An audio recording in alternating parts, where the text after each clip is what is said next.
Israel Hamas യുദ്ധം പുതിയ കൈവഴികളിലൂടെ നീങ്ങുകയാണ്. ഇസ്രായേൽ ഹമാസ് യുദ്ധം ആരംഭിച്ചിട്ട് ഒരുപാട് നാളായി, മാസങ്ങളേറെയായിട്ടും ഹമാസിനെ തുടച്ചു നീക്കാൻ ഇസ്രായേലിന് കഴിഞ്ഞിട്ടില്ല. തങ്ങൾ പിടിച്ചെടുത്തു എന്നവകാശപ്പെടുന്ന വടക്കൻ ഗാസയിൽ നിന്ന് ഇസ്രായേൽ സൈന്യം പിന്തിരിഞ്ഞു ഓടുന്ന കാഴ്ചയും കണ്ടു ആൾക്കാർ. അറബ് ചാനലുകളും ഹിന്ദുസ്ഥാൻ ടൈംസും ഒക്കെ പുറത്തുവിട്ടു ഈ വാർത്ത. ഇസ്രായേൽ സൈന്യം പിന്തിരിഞ്ഞോടുന്ന ഇസ്രായേൽ സൈന്യത്തിനെ വെടിവെച്ച് തുരത്തുന്ന ഗസയിലെ ഹമാസ് പോരാളികൾ. അതൊരു ചേതോഹരമായ ഒരു കാഴ്ചയായിരുന്നു. അതൊരു ധീരോചിതമായ കാഴ്ചയായിരുന്നു. ഇപ്പോഴിതാ പുതിയ അറിയിപ്പ് വന്നിരിക്കുന്നു. ഏറ്റവും പുതിയ ഒരറിയിപ്പ്. സ്വാഭാവികമായും ഹിസ്ബുള്ള ഹമാസിനോടൊപ്പം ചേർന്ന് പോരാടുന്നുണ്ട്. ഹിസ്ബുള്ളയുടെ പോരാളികൾ ഹമാസിനോടൊപ്പം ചേർന്ന് ഇസ്രായേലിനെ ആക്രമിക്കുന്നുണ്ട്. ഹമാസിന് ഇരട്ടി ശക്തി നൽകുന്നതും ഹിസ്ബുള്ളയുടെ സാന്നിധ്യം തന്നെ. അതിലും ഇരട്ടി ശക്തിയായി ഹൂതി വിമതർ ഒരു തീരുമാനം എടുത്തിരിക്കുന്നു. ഗസയിലേക്ക് അവർ സൈന്യത്തെ അയക്കാൻ തീരുമാനിച്ചിരിക്കുന്നു. ഗസയിൽ ഇസ്രായേലിനെതിരെ പോരാടാൻ ഹമാസിനോടൊപ്പം ഇനി ഹൂതി വിമതരും ഉണ്ടാകും. ഇതുവരെ ഹൂതി വിമതർ കളിച്ചത് ചെങ്കടലിലാണ്. ചെങ്കടലിലൂടെ ഇസ്രായേൽ കൊടിവെച്ച് പോയ കപ്പലുകളെല്ലാം പിടിച്ചെടുത്ത് അമ്മാനമാടി ഹൂതി വിമതർ. അമേരിക്കയുടെ കപ്പലും കുടുങ്ങി. അതെല്ലാം വലിയ ഒരു തിരിച്ചടിയായി ഇസ്രായേലിനും അമേരിക്കയ്ക്കും മാറി. ഹൂതി വിമതർക്ക് നേരെ ഒരു യുദ്ധത്തിന് ഇതുവരയ്ക്കും ഇസ്രായേൽ ഒരുങ്ങിയിട്ടില്ല. ഇസ്രായേലിന് അതിനുള്ള ചങ്കുറപ്പുമില്ല എന്നുള്ളതാണ് വ്യക്തം. അതിലുപരിയാണ് ഹൂതി വിമതർ ഇപ്പോൾ എടുത്ത തീരുമാനം. ഹമാസിനോടൊപ്പം പോരാടാൻ ഗസയിലേക്ക് സൈനികരെ അയക്കാൻ തീരുമാനിച്ചിരിക്കുന്നു ഹൂതി വിമതർ. ഹൂതി വിമതറും ഹിസ്ബുള്ളയും ഹമാസും ഒക്കെ ഒറ്റക്കെട്ടായി കരയുദ്ധത്തിനായി കാത്തിരിക്കുന്നു ഇസ്രായേലിനെ.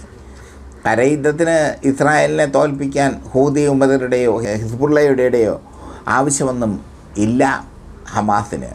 പക്ഷേ ഹമാസിന് പിന്തുണയുമായി, ഹമാസിന് ഇരട്ടി ശക്തി നൽകാൻ അവർ അവിടെ എത്തുന്നു.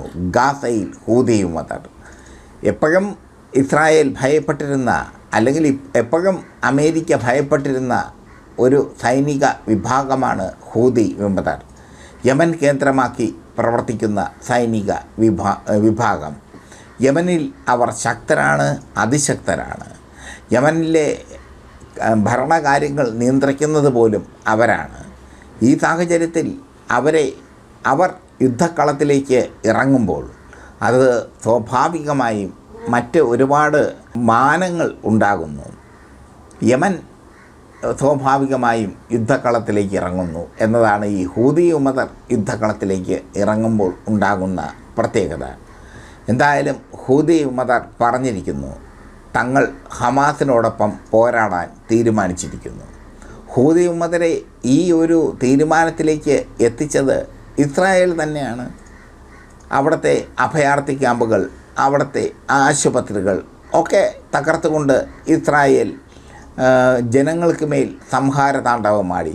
ഗസയിലെ ജനങ്ങൾക്ക് മേൽ സംഹാരതാണ്ഡവമാടി. ഹമാസിനെ തൊട്ടില്ല, ജനങ്ങളെ തൊട്ടു. ഇതാണ് ഇസ്രായേലിൻ്റെ അവസ്ഥ. ഹമാസിനെ തൊടാനോ അവരുടെ ഉയർന്ന സൈനിക ഉദ്യോഗസ്ഥരെ വധിക്കാനോ ഒന്നും കഴിഞ്ഞിട്ടില്ല. ഈ അവകാശവാദം ഉന്നയിക്കുന്നു എന്ന് മാത്രം. പക്ഷേ സാധാരണ ജനങ്ങൾക്ക് മേൽ അവർ സംഹാര താണ്ഡവമാടുകയാണ്. സാധാരണ ജനങ്ങൾക്ക് മേൽ അവർ സംഹാര താണ്ഡവമാടുന്നു എന്ന് മാത്രമല്ല, സാധാരണ ജനങ്ങളെ അവർ കൊന്നൊടുക്കുകയാണ്. ഈ സാഹചര്യമാണ് ഇപ്പോൾ ഗസയിൽ ഉള്ളത്. വടക്കൻ ഗസയിൽ നിന്ന് ഇസ്രായേലിനെ തുരത്തി പായിച്ചു ഹമാസ്. അതിലുപരി തെക്കൻ ഗസയിൽ പോയി ഏറ്റുമുട്ടൽ നടത്തിയ ഇസ്രായേൽ സൈന്യത്തിന് ഒന്നും നേടാൻ കഴിഞ്ഞതുമില്ല.